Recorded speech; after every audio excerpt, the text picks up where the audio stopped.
Good evening, everyone. Can anybody hear me? Can anybody hear me?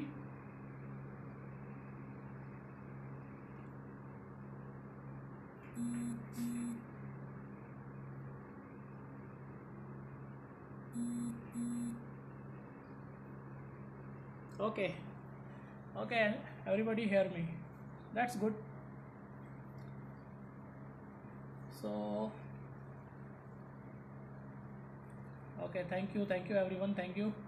So, first of all, I'll tell about myself. Okay, so I am Dr. Gagan Kumar Banode. I belong to Chhattisgarh. Okay, and after doing my MBBS, I have done diploma in sports medicine from Sai NIS Patiala. Okay, and after that, I joined there as a sports physician for 2 years. Okay, and while I was working there as a sports physician, I joined boxing team.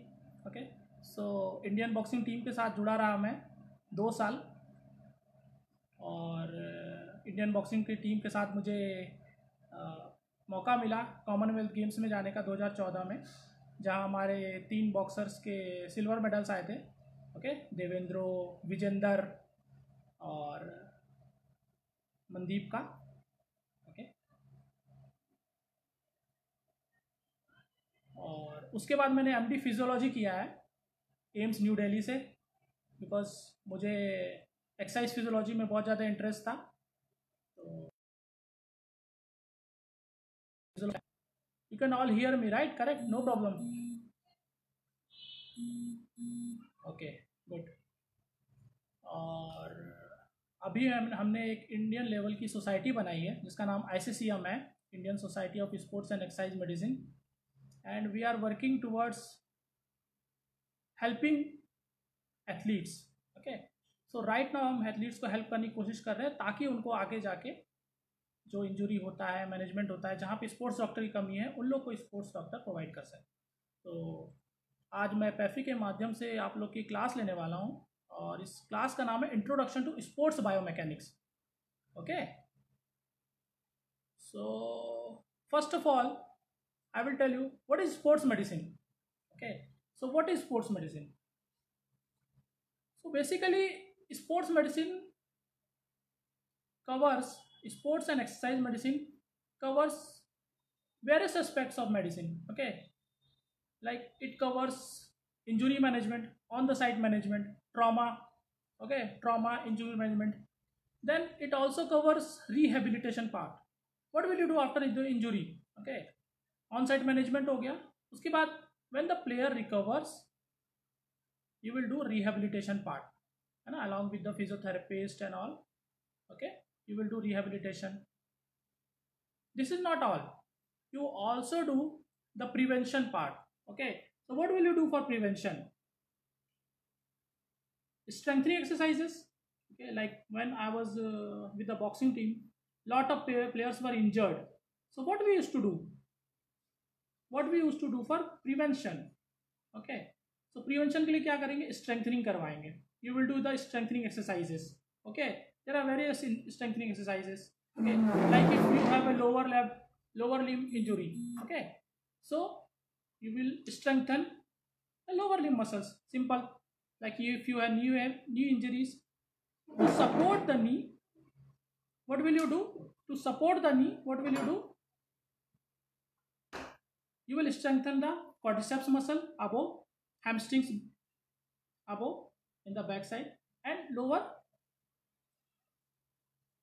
gastrocnemius, soleus, calf muscles. So that's how you used to prevent the injury, recurrence of the injury. Okay, then performance enhancement. Okay, ergonomics is also involved here. Performance enhancement, how will you enhance the performance? Okay, so how will you enhance?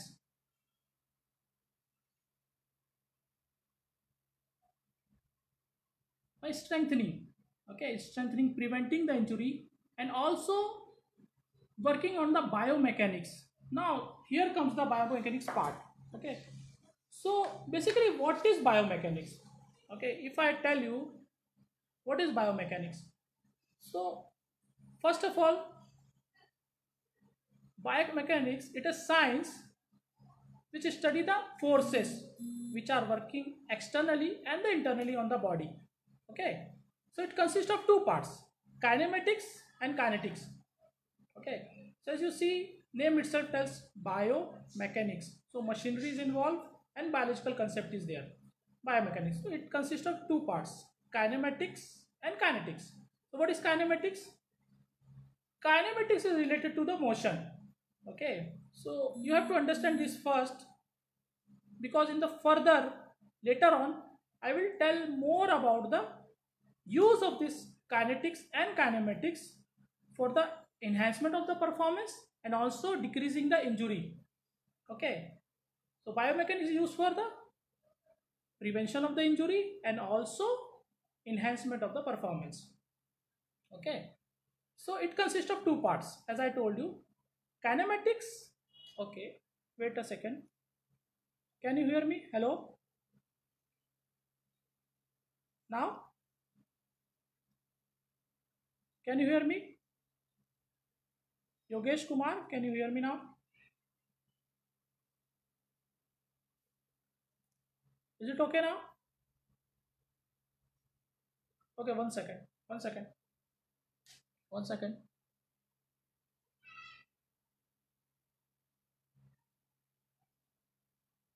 Can you hear it? Okay.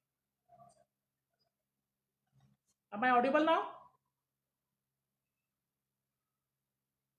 No? Wait a second. Now?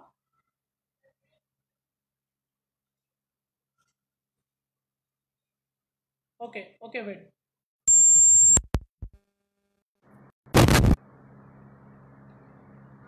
Am I audible now? Okay, it is okay now? Okay. So, okay, okay, thank you everyone. Thank you. So, I was talking about the biomechanics. If I left something, I'll tell again. If I talk about biomechanics, there are two parts, kinematics, kinematics and kinetics. Okay, so kinematics is basically deal with the motion. So what are the parts of motion? Like speed, okay, velocity, hmm, distance, acceleration, deceleration. So these are all comes under kinematics. Okay, and if you talk about kinetics, then it is the study of the motion, okay, which affect the motion, the factors which affect the motion, like momentum, mass. Okay, momentum, mass, force, work. So kinematics, kinematics is the motion, speed, distance, acceleration, deceleration, and kinetics is the study of the motion, like mass, momentum, okay, work, power, force, etc., which can affect the motion. Okay, so that's how. So so basically, why anybody will study the biomechanics? Okay, so I already told you there are two aim of biomechanics. Ah, very good. Momentum, that is the data comes under the kinetics. Ah, so why will you study the biomechanics? So you are all are associated with different sports, so you know there is a specific technique of doing anything like weightlifting, jumping, running, whatever it is. There is specific technique. What is the role of that technique? Okay, the technique is for, first of all, it will give you your best, so performance enhancement, and also it will prevent you from the injury. So that is the injury prevention. Okay, so that is the role of biomechanics. You will assess the biomechanics of an athlete and you will work. Okay, one second.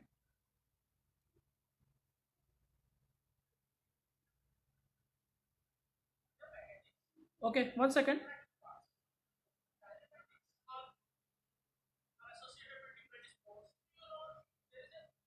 Can you now hear me?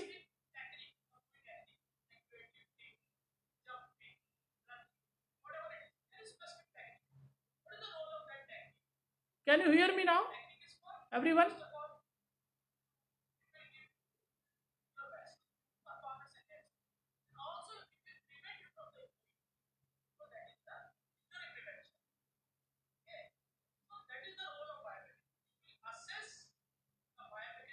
Okay, you can hear me now.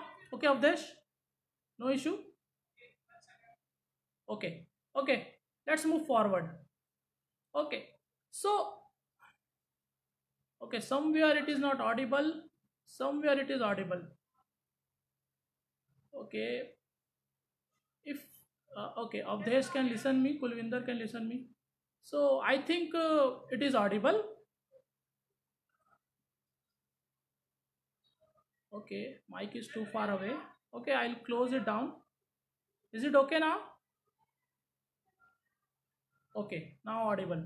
Okay, so biomechanics works for preventing injury and also performance enhancement. That's what the aim of biomechanics is. That's why you are studying. Okay, so if you go in the history, if you talk about biomechanics, how it is all started, you will see 300 to 400 BC.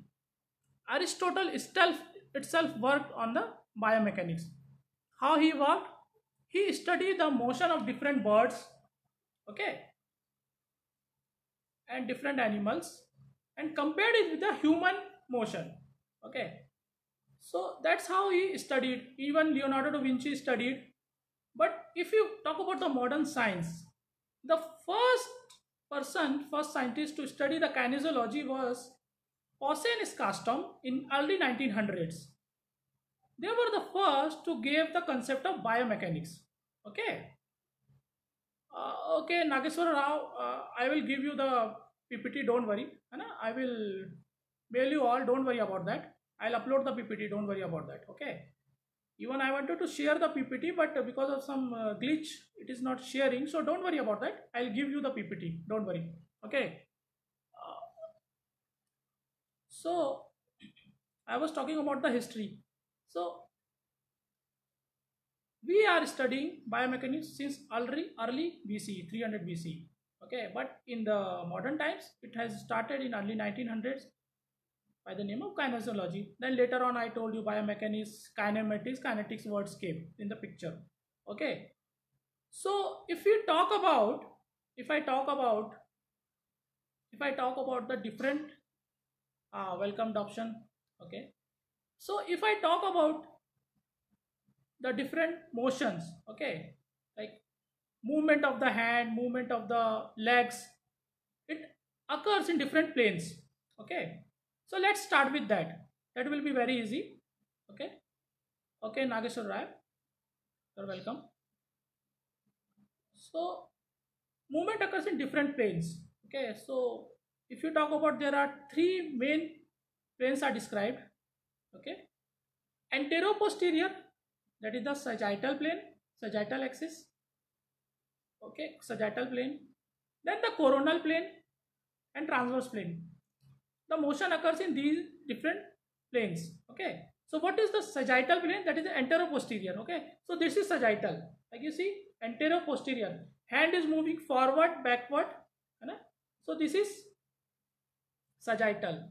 If his movement is like this, okay, like this, like this, so this is coronal. Okay, and movement is like this, transecting my body, that is the transverse. So different body movements occurs in different planes. Okay, sagittal, coronal and transverse. Okay, so in PPT I have pictures, so you will all see it. Okay, so like hand movements occurs, है ना, flexion means हाथ को आगे मोड़ रहे हैं, आगे, flexion means मोड़ना, extension means सीधा करना, so flexion, extension. Okay, so it occurs also in sagittal plane. But if हाथ को साइड में ले जा रहा है, साइड में, ठीक है, साइड से ऊपर नीचे कर रहा है, तो this is the in the coronal plane. Okay, abduction, adduction, the terms are abduction and adduction. Abduction यानी उठाना, एडक्शन यानी चिपकाना. ठीक है, so these are different planes. So let's start with the biomechanics of different movements. Okay, let's start with the movements.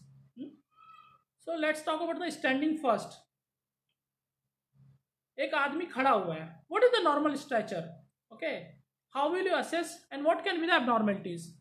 So first of all, if you see, okay, if a person is standing straight, okay,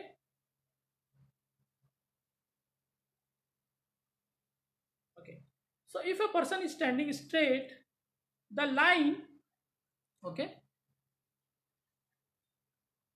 the line body weight joining the different bones like ilium, है ना, ASIS, anterior superior iliac spine, then the patella, it will go straight towards the second toe of the leg, foot. Okay, so that should be the alignment for a normal person. Normal, I am talking about the normal. Okay, it should go, means a line, if you draw a straight line from the ASIS, it should go through the second toe. So that is the normal biomechanics of the standing. In the standing, it should be the case. Okay, if there is any abnormality, then it can lead to the enhanced chances of injury. Okay, and also performance will be decreased. Okay, so as you can see, in the military trials, in athletic trials, if somebody has a knock knee, okay, he will be rejected. Why is it so? Because his biomechanics is altered, abnormal biomechanics. Okay, knock knees, you all understand, huh? Gino valgum, in the knees close together. Okay, knees are approximate. Okay, so आप क्या करेंगे? आदमी को, athlete को पूछेंगे, बोलेंगे सीधा खड़े होने के लिए पैर जोड़ के, और उसके नीज में हाथ डाल के हाथ पास करने की कोशिश करेंगे. अगर वो हाथ पास नहीं होता, मतलब इसका मतलब क्या है? पास नहीं होता, इसका मतलब क्या है? नॉक नीज है, जिनो वेलगम. ठीक है, तो दैट्स एबनॉर्मेलिटी. उससे क्या होते हैं?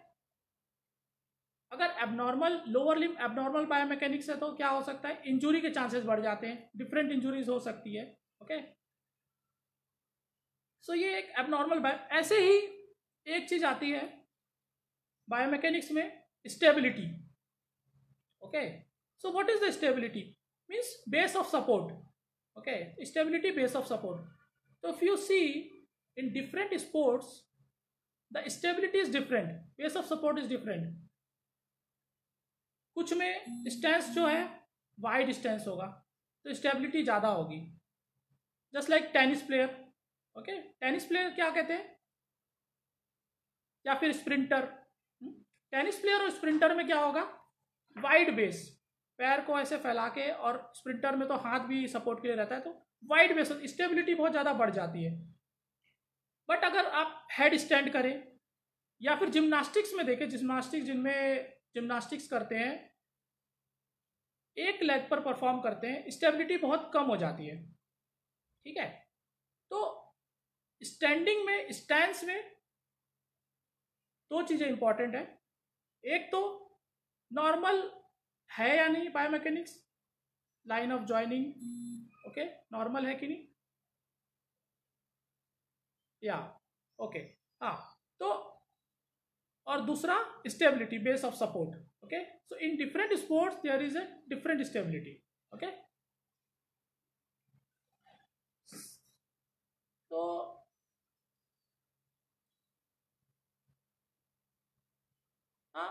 with the help of scale, like you can use goniometer. Okay, very small instrument. एक इंस्ट्रूमेंट आता है गोनियोमीटर बोलते हैं जिसको हम, जिससे एंगल चेक करते हैं. ठीक है, सो अगर हम बात करें स्टैंस की, नॉर्मल स्टैंस की, खड़े होते हैं, सीधा खड़े हुए हैं, तो स्पोर्ट्स बायोमैकेनिक्स में इसमें जो है नी में कोई एक्सटेंशन नहीं होना चाहिए. Okay, zero extension, that is normal. अगर थोड़ा भी एक्सटेंशन है 5 डिग्री का, दैट इज एबनॉर्मल. ठीक है, वो हम चेक कर सकते हैं गोनियोमीटर से. गोनियोमीटर एक स्मॉल स्केल होता है जिससे हम नॉर्मल कितना फ्लेक्शन हुआ, कितना एक्सटेंशन हुआ, किसी भी जॉइंट में कितना मूवमेंट हो रहा है, वो हम चेक कर सकते हैं. ठीक है, okay, so that is the assessment part. जैसे नॉकनी है या फिर एबनॉर्मेलिटी. अब लोअर लिम्ब की एबनॉर्मेलिटी की बात करें तो लेग लेग डिस्क्रिपेंसी, मतलब एक पैर दूसरे पैर से छोटा है, ये आप कैसे पता करोगे? एक पैर दूसरे पैर से छोटा है, इसको कैसे पता करोगे? तो सब्जेक्ट को लेटा दो, दोनों पैर को फ्लेक्स करने को बोलो और जोड़ के रखने को बोलो, डी को जोड़ लो, तो उसका हाइट आप देख सकते हो किसका कम है, इसका मतलब उस लेग की लेंथ कम है। ठीक है, तो ये कुछ असेसमेंट है, टेक्निक्स है जिससे आप असेस कर सकते हैं। ठीक है, चलिए, सो ये हो गया स्टैंडिंग की बात। ठीक है, कुछ लोअर लिम्ब एबनॉर्मलिटीज की बात। अब हम वॉकिंग पे आ जाते हैं, biomechanics of walking. Okay, so if you see what are the different phases of walking. Okay, basically दो फेजेस में डिवाइड किया हुआ वॉक को, स्टांस फेज और swing phase. Okay, swing and stance. So just imagine, because right now I don't have a PPT, but in the when I'll share you will see. Just imagine if somebody is walking. Okay, so what will he do? He will put one leg forward, that is called the heel strike. That is the first contact with the ground. Okay, आगे बढ़ाया पैर, पहले रखा, तो that is the heel strike. उसके बाद पैर पूरा रख दिया, heel flat. फिर एक पोजीशन आएगा जिसमें दूसरा पैर आगे की तरफ बढ़ाएगा, that is the mid stance. ठीक है, फिर क्या करेगा, वो वाला पैर जो था अब उठाने की कोशिश करेगा, क्योंकि वो पीछे, that is heel off, and then पूरा पीछे हो जाएगा, that is toe off. So there is a difference between the running and walking. Okay, running आप वॉकिंग में देख रहे हैं, एक पैर रखा, फिर दूसरा पैर आगे किया, फिर दूसरा पैर उठाया, पहला पैर रखा, ये वॉकिंग में। लेकिन रनिंग में क्या होता है, एक फेज ऐसा भी आता है, स्विंग फेज, जिसमें दोनों पैर हवा में होते हैं। So that is the basic difference of stance phase and swing phase in the running and walking. And also one more thing is there, if you see the path of walking, okay, so just see the angle of the line of progression, you are going straight. Okay, so एक सीधी line आपने बनाई, सीधा आप जा रहे हैं, that is line of progression. So if you walk, the angle and base of gait will be wide, but when you run it will be narrow. Okay, welcome sir, Ken sir, welcome.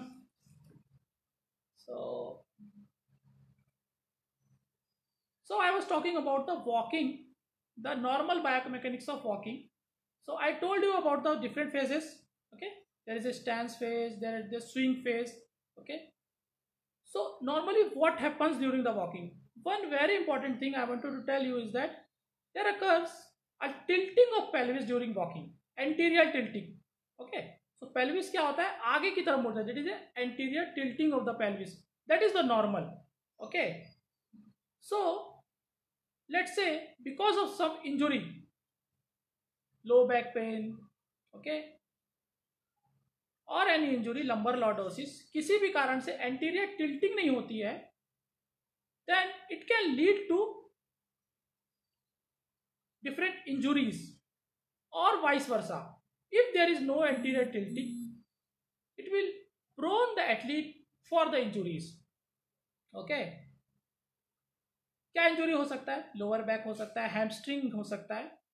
सो आप देखेंगे runners में it's very common. Okay, so that's the normal biomechanics of the lower limb while walking and running. Okay, so let's come to different sports. I will talk about the jumpers first. Okay, so let's talk about the jumpers. Let's take high jumpers. So what should be the characteristics of a high jumper? High jumper का सबसे important characteristic क्या होना चाहिए ताकि performance ज़्यादा से ज़्यादा है सिलेक्शंस में? Let's say you are going for a selection of a high jumper, what will you सी?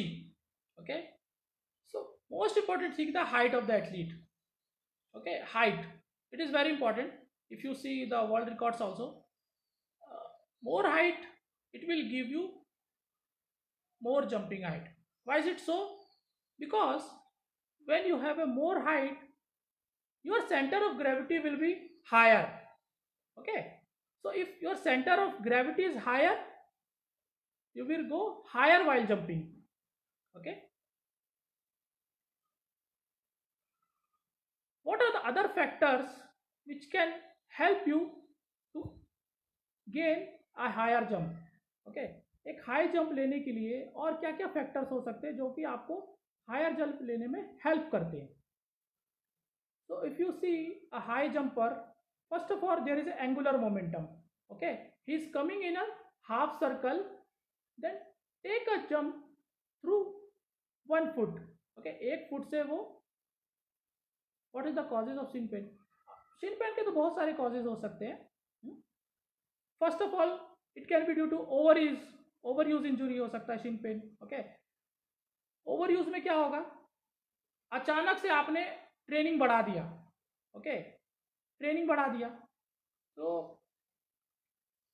उसमें क्या होगा, ज़्यादा स्ट्रेस पड़ेगा, बोन पे ज़्यादा स्ट्रेस आएगा। It can also lead to stress fractures. Okay, तो अगर आप देखें तो टीबिया में बहुत common stress fractures, okay, that can lead to shin pain। And बाकी उसके अलावा कोई भी कॉज, बहुत सारे कॉजेज हो सकते हैं। What are the causes of shin pain if you talk about, ठीक है, but most commonly if you see overuse, okay, stress fractures। okay, so I was talking about the jumpers। so first of all is the velocity। how will you have a higher jump? first of all, height of the athlete should be more। it will give you it will have a higher center of gravity, तो ऊपर jump मिल सकता है। और क्या है, to increase the vertical velocity what will you do? Increase the velocity of the arms। okay, while you are running, if you increase the velocity of the arms, it will give a higher jump। vertical velocity will be more। okay, vertical velocity, vertical means high up। okay, then second thing is, if you take your arms, ठीक है, above the shoulder height while running and jumping। आप jumping के समय आप देखेंगे जब athlete run करता है, he takes his arms above the shoulder। okay, तो उससे क्या होगा, उससे भी सेंटर ग्रेविटी ऊपर चली जाती है। ठीक है, ओके, स्विमिंग में भी बहुत सारी इंजुरी हो सकती है। We will talk about that later on, है ना। ओके, स्विमिंग के बारे में बात करेंगे। ओके, अभी जंपिंग के बारे में बात कर रहे हैं, जंपर से बात करते हैं। तो हाइट ऑफ द जंप बढ़ाने के लिए क्या कर सकते हैं आप? First of all vertical velocity बढ़ाइए। ठीक है, एंगुलर मोमेंटम लिया, वर्टिकल वेलोसिटी बढ़ाया। वर्टिकल वेलोसिटी कैसे बढ़ा सकते हैं आप? अगर आर्म का स्पीड आप बढ़ा दें, दोनों आर्म्स ज़्यादा स्पीड से अगर आप करें तो वर्टिकल वेलोसिटी बढ़ जाएगी। दूसरा, सेंटर ऑफ ग्रेविटी ऊपर करें। ठीक है, आर्म्स को ऊपर ले जाए शोल्डर के ऊपर, तो भी आपका सेंटर ऑफ ग्रेविटी ऊपर हो जाएगा और आपको हायर जंप लेने में हेल्प होगा। ठीक है,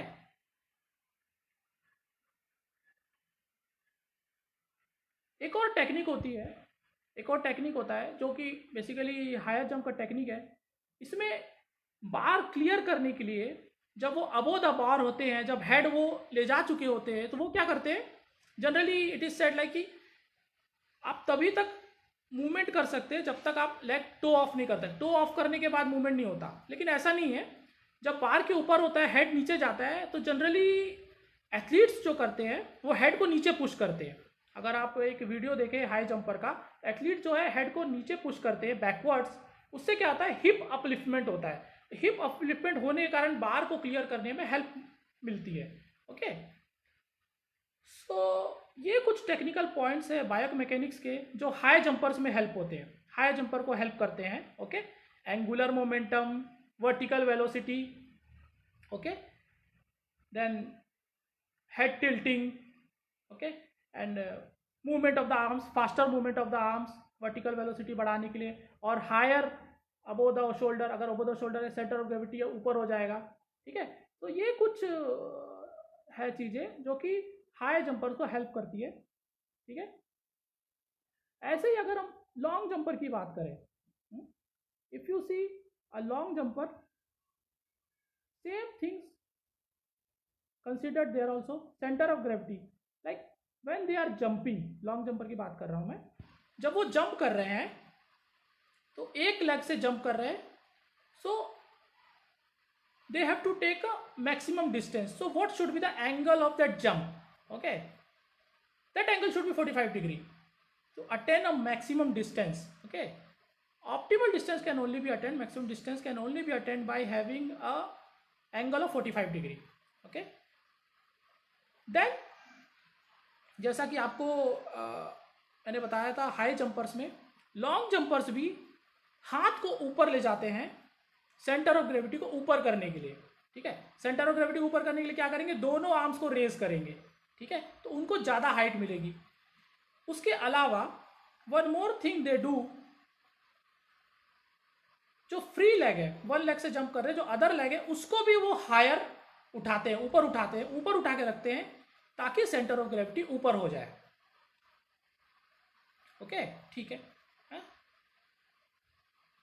सो ये कुछ बायोमैकेनिक्स के पॉइंट है. Archana Soni, I will talk about swimming. Okay, don't worry about that. Okay, everyone, if you have any query related what I am talking, you can ask. Okay, अभी जो बात कर रहा हूँ उस पर पूछ सकते हैं. ठीक है, नो इशू. अभी तक कोई चीज़ समझ में ना आई हो आपको ऐसा, तो आप पूछ सकते हैं. ठीक है, कोई इशू नहीं है. और अर्चना जी, आप स्विमिंग के बारे में हम बात करेंगे, स्विमिंग में क्या क्या इंजरी होती है और कैसे इंप्रूव कर सकते हैं. Don't worry about that. ठीक है. So I talk about what, normal stance. Normal stance के बारे में बात किया अभी तक. ठीक है, उसके अलावा वॉकिंग, रनिंग, जंपिंग के बारे में बात किया. एक इंपॉर्टेंट स्पोर्ट है cycling. Cycling is very important. तो साइकिलिंग में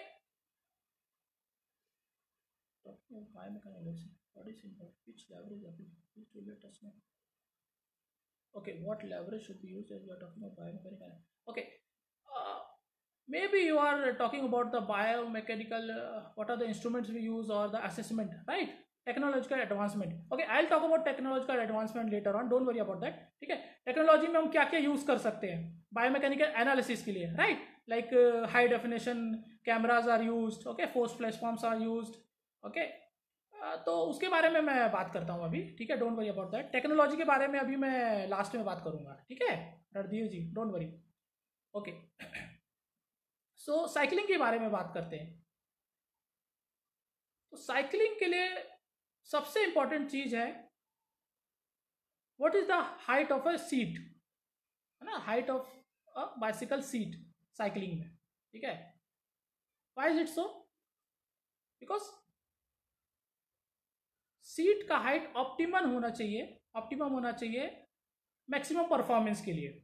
ओके, अगर सीट का हाइट ज़्यादा होगा, लेट्स से सीट का हाइट जो है, सीट की हाइट जो है ज़्यादा है, तो क्या होगा? मैक्सिमम एक्सटेंशन जो है नहीं, उससे ज़्यादा तो हो नहीं सकता. ठीक है, तो उससे फोर्स कम हो जाएगा. ठीक है, फोर्स कम हो जाएगा, है ना? तो परफॉर्मेंस डिक्रीज हो जाएगी. ठीक है, फोर्स कम हो जाएगा, परफॉर्मेंस डिक्रीज हो जाएगी. Okay, thank you. We will talk about injuries in wrestling. Wrestling is a contact sport. ठीक है, so Mahasingh ji, wrestling is a contact sport. Wrestling में अगर आप देखें तो सबसे ज़्यादा कॉमनेस्ट इंजुरीज होती है नी इंजुरीज, एसीएल इंजुरीज, है ना, एमसीएल इंजुरीज, एलसीएल. नी इंजुरीज सबसे मोस्ट कॉमन है बिकॉज ऑफ ट्विस्टिंग, है ना? तो नी इंजुरीज बहुत कॉमन होती है रेसलिंग में.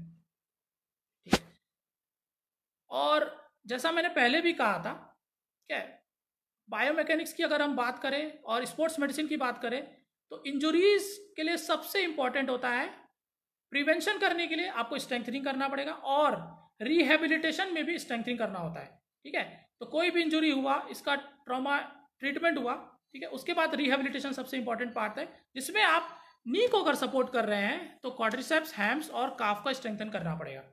ठीक है, दैट्स वेरी इंपॉर्टेंट. ठीक है, चलिए, तो I was talking about cycling. Cycling में सबसे इंपॉर्टेंट पार्ट है सीट हाइट. ठीक है, अगर सीट हाइट ज़्यादा होगा तो आपको उतना मैक्सिमम स्ट्रेंथ आप लगा नहीं पाएंगे. Okay, obviously yes, friction has a effect in performance. Obviously देखिए, friction is very important part of all the athletic events. Okay, actually friction helps you. Okay, like in running में भी friction force use होता है, right, है ना? Foot और ground के बीच में फ्रिक्शन होता है, तभी आप रन कर पाते हैं. जितना ज़्यादा फ्रिक्शन होगा उतना ज़्यादा आप फोर्सफुली रन कर पाएंगे. So that's it is. Okay. So cycling में सबसे पहले हाइट ज़्यादा ऑप्टिमम होना चाहिए. ज़्यादा होगा तो परफॉर्मेंस डिक्रीज होगा, कम होगा तब भी क्या होगा, नी में फ्लेक्शन ज़्यादा होगा. ओके. नी में फ्लेक्शन ज़्यादा होगा तो भी क्या हो सकता है, बर्सा इंजुरी हो सकता है. ठीक है, पटेरोल फ्यूमोरल बर्सा, जो भी नी में बर्सा है. बेसिकली बर्सा जो होते हैं वो कुछ सपोर्टिव स्ट्रक्चर्स होते हैं जो जॉइंट मूवमेंट के दौरान फ्रिक्शन को कम करते हैं. ठीक है, तो बर्साइटिस होने के चांसेस, नी में इंजुरी के चांसेस बढ़ जाते हैं. इसीलिए ऑप्टिमम नी हाइट, सीट हाइट होना चाहिए. ठीक है, तो that is very important part in cycling. Second very important part is reach. Reach मतलब आप जहां बैठे हैं उससे आगे हैंडल तक पकड़ने तक कितना रीच है आपका. That is very important. Okay, तो that should be optimally corrected. उसी से पोजीशन करेक्ट आती है. अगर नहीं करेंगे तो एबनॉर्मल पोजीशनिंग के कारण आप पे बैक पे लोड बढ़ सकता है. ओके, ज़्यादा बैक टिल्ट होगा तो बैक एबनॉर्मलिटीज हो सकती है. So that was about the cycling. ठीक है. So as one of you were asking about like technical advancements, Ranadhir Pataria ji was asking about technical advancement in the sports. Okay, so in the beginning I told you about the biomechanics and about the kinematics and kinetics. Okay, so kinematics is basically the motion. Okay, motion, the various parts of motion like speed, distance, acceleration, deceleration. Okay, तो speed, distance, acceleration, deceleration को अगर हम किसी instrument के द्वारा जाने कि कैसे असेस करें, वो जो है काइनेमेटिक्स के अंदर में आएगा. है ना, काइनेमेटिक्स असेसमेंट होता है. जैसे कि ऑप्टिकल इमेजिंग सिस्टम है. Optical imaging, high definition, high motion cameras, high definition motion picture cameras आते हैं. ठीक है, जैसे फोटो फिनिश है, वैसे ही हाई मोशन पिक्चर कैमराज जो हैं वो गेट असेसमेंट के लिए यूज होता है ना. जैसे आप NIS पटियाला में जाएंगे, बायोमैकेनिक डिपार्टमेंट में जाएंगे, बायोमैकेनिक्स में, when I was there in 2011 to 13. तो रंगा सर थे, रंगा सर बायोमैकेनिक्स में थे, वो हमको बताते सारी चीज़ें. ठीक है, तो वहाँ पे आप अगर जाएंगे तो आप देखेंगे कि high definition motion picture cameras लगा हुआ है. मोशन पिक्चर कैमराज लगे हुए दोनों तरफ, एज ए वॉक पाथ बना हुआ है, दोनों पर तरफ कैमराज लगे हुए हैं, अराउंड 12-12, और वो आपका गेट एनालिसिस करते हैं. ठीक है, गेट एनालिसिस करते हैं, मोशन कैप्चर करते हैं. ठीक है, तो ये किसके लिए यूज हो सकता है, स्पीड के लिए. और आपका technique while the running is normal और नॉट. ठीक है, क्या हो सकता है, हो सकता है कि आपका पैर सीधा पड़ नहीं रहा हो, है ना, ज़्यादा प्रोनेटेड हो या सुपिनेटेड हो. ठीक है, वो रनिंग को अफेक्ट कर सकता है रनिंग के दौरान. तो एक होता है रिफ्लेक्टिव मार्कर्स. ठीक है, high high motion picture cameras हो गए, हाई डेफिनेशन पिक्चर कैमराज हो गए, motion which capture your motion, and also there are reflective markers which can be used with these motion cameras pictures. Reflective markers में क्या होता है, ऐसे different positions पे, आर्म्स में, लेग्स में, ऐसे डॉट, रिफ्लेक्टिव डॉट्स लगा देते हैं. वो कैमरा कैप्चर कर लेता है मोशन. उसके बाद कंप्यूटर एक जनरेट करता है फाइल, वीडियो जनरेट करता है, जिसमें वो बताता है कि इनका मोशन कैसा है with the help of those dots. Okay, और अगर कोई अबनॉर्मेलिटी है, जैसे मान लीजिए लोअर लिम्ब में लगा दिया, लोअर लिम्ब के वॉकिंग रनिंग में कोई अबनॉर्मेलिटी है, तो उसको करेक्ट करने में वो हेल्प कर सकता है. Okay, yes. सो जैसे बहुत फेमस था ये मोशन, ये जो रिफ्लेक्टिव मार्कर्स यूज होते हैं, जैसे क्रिकेट में यूज होते हैं. तो जैसे बहुत फेमस था, जैसे मुथैया मुरलीधरन के लिए यूज हुआ था. Okay, what lever will use by the body. Okay, so what are the reflective markers? So जैसे मुथैया मुरलीधरन की बात करें, ठीक है, तो मुथैया मुरलीधरन के टेक्निक में कुछ फॉल्ट था. ओके, सो उसको करेक्ट करने के लिए उनका असेसमेंट किया गया with the help of this reflective markers. ठीक है, और कंप्यूटर की हेल्प से उन्होंने ये निकाला. ठीक है, और उनका टेक्निक करेक्ट किया गया, ठीक है। तो क्या होता है कि जनरली जैसे क्रिकेट में बॉलिंग के दौरान when you straight your hand after that you can't move it more than 15 degree, ऐसा कुछ रूल होता है ना। अभी तो वो हटा दिया रूल, ठीक है, अलाउ कर दिया है। पहले इस रूल था, तो उसके हिसाब से उनको चक बोला गया था। तो with the help of this reflective markers Harbhajan Singh के ऊपर भी किया गया था। तो ये हेल्प करता है आपको टेक्निक इंप्रूव करने में, ठीक है। So these are the use of this reflective markers. उसके अलावा हम कुछ और टेक्निक्स भी यूज कर सकते हैं, जैसे फोर्स प्लेटफॉर्म, ठीक है। फोर्स प्लेटफॉर्म क्या होता है? ऐसे एक सॉलिड प्लेटफॉर्म होता है, ठीक है। बायोमैकेनिक्स डिपार्टमेंट पटियाला में भी है, सॉलिड प्लेटफॉर्म होता है, और उसमें you will ask to walk, ठीक है। उसके ऊपर आप पैर रख के चलिए, ठीक है। उसके बाद फोर्स प्लेटफॉर्म जनरेट करेगा डेटा और हेल्प करेगा बताने के लिए कि कितना फोर्स पड़ रहा है। जनरली ये फोर्स प्लेटफॉर्म्स जो होते हैं डिफरेंट स्पोर्ट्स में उनके लैब्स में होते हैं, ओके। जैसे वेट लिफ्टिंग में यूज होता है, ठीक है, फोर्स प्लेटफॉर्म्स, है ना। जैसे तो बेसिकली यूज क्या है फोर्स प्लेटफॉर्म का? तो ये बताता है कि आप जब आपने वो इवेंट किया उस समय आपके पैरों पे कितना स्ट्रेस हुआ। स्कीइंग में यूज होता है, वेट लिफ्टिंग में यूज होता है। तो स्ट्रेस के हिसाब से they will make specific shoes for you, ठीक है। Sports specific shoes can be made with the help of this force platforms. Force platform से आपको पता चलेगा कितना फोर्स आप ग्राउंड पे डाल रहे हैं, और उससे आपके लिए शूज वो स्पेसिफिक बना सकते हैं, ओके। मोस्ट कॉमनली स्कीइंग में यूज होता है, वेट लिफ्टिंग में यूज होता है, ठीक है। तो आपको हेल्प करेंगे, ठीक है। उसके अलावा फोर्स प्लेटफॉर्म के अलावा प्रेशर मेजरिंग इंसोल्स भी आते हैं, ठीक है। प्रेशर मेजरिंग इंसोल्स आते हैं। So basically what are those? Pressure measuring insoles क्या होते हैं? आपके शूज के अंदर, है ना, शूज के अंदर आप डाल दीजिए, ठीक है, और वो डाटा जनरेट कर लेंगे, ठीक है। डाटा जनरेट कर लेंगे कि डिफरेंट पार्ट्स ऑफ फुट में कहाँ से ज़्यादा प्रेशर आपको मिल रहा है। उस हिसाब से वो क्या करते हैं, एक ऑर्थोसिस आपके लिए बना सकते हैं, है ना, कि अगर यहाँ पे ज़्यादा जनरेट हो रहा है फोर्स तो आपको इंजरी के चांसेस ज़्यादा हैं, तो आपको ऑर्थोसिस बना के देंगे, प्री फॉर्म्ड ऑर्थोसिस, या आपके हिसाब से बना के देंगे ताकि आपको हेल्प मिले और आगे इंजरी से बचा सके। तो ऑर्थोसिस जैसे जनरली इंसोल्स यूज़ करते हैं, तो हम बहुत सारी इंजुरीज है जिसमें हम इंसोल्स यूज़ कर सकते हैं, ठीक है। तो ये जनरली कुछ इंसोल्स यूज़ होते हैं, ठीक है। So this is the end of the topic today, sports biomechanics, ठीक है। तो मैंने आपको बताया कि what are the parts of sports biomechanics, kinematics and kinetics, ठीक है। और डिफरेंट स्पोर्ट्स के बारे में मैंने बताया, जैसे वॉकिंग का क्या नॉर्मल बायोमैकेनिक्स हो सकता है, ठीक है, walking, then running, then jumping, cycling, okay. And फिर उसके बाद मैंने बताया आपको different technologies which can be used to assess the normal biomechanics और एबनॉर्मलिटीज, ओके। जैसे फोर्स प्लेटफॉर्म बताया आपको मैंने, ठीक है, और डिफरेंट हाई डिफिनेशन कैमराज हैं, ठीक है। और इंजुरी करेक्शन के लिए हम ऑर्थोसिस प्रोवाइड कर सकते हैं।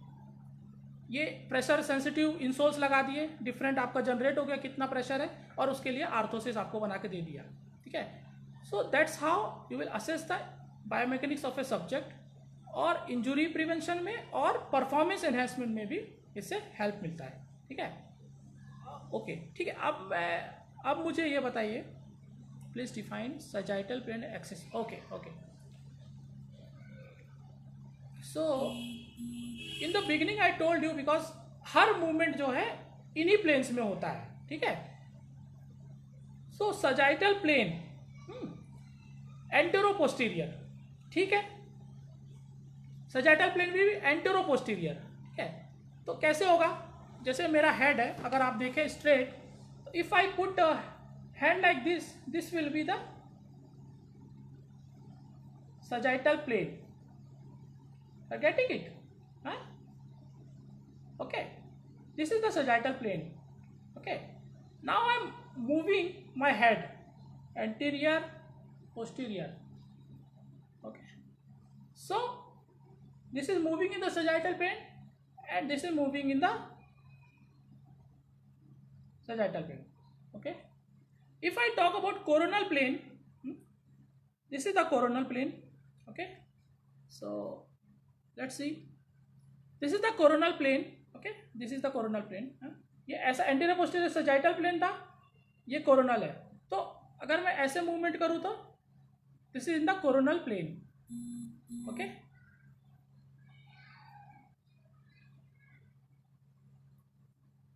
if you got it, Shabbir Hussain, you got me?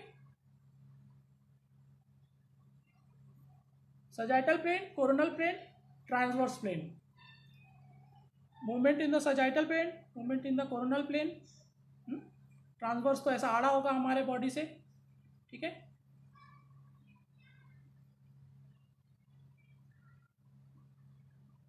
Okay okay, ठीक है. सो क्या होता है, डिफरेंट बॉडीज मूवमेंट. एक डायगोनल प्लेन भी होता है. Diagonal means in different angles. Like जैसे आप क्रिकेट बैट मार रहे हैं, है ना, आपने हुक शॉट खेला, पुल शॉट खेला, डायगोनल शॉट खेला, टेनिस में खेलते हैं डायगोनल शॉट, तो डायगोनल प्लेन भी होता है. ठीक है, सो मैंने आज स्पोर्ट्स बायोमैकेनिक्स की बात करी. इसमें अभी कोई इशू तो नहीं है आपको, और बाकी कोई इशू हो तो मेरा नंबर, व्हाट्सएप नंबर और शेयर कर दिया ईमेल आईडी, आप मुझे मेल कर सकते हैं. ठीक है, अभी आज जो मैंने क्लास ली, इसमें आपको कोई प्रॉब्लम तो नहीं है स्पोर्ट्स बायोमैकेनिक्स में? कोई क्वेश्चन पूछे तो पूछ सकते हैं अभी.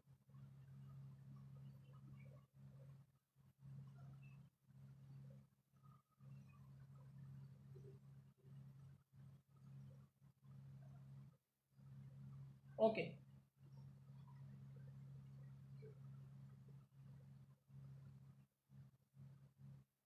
okay, I'll share the PPT, don't worry about that. Okay, okay, thank you.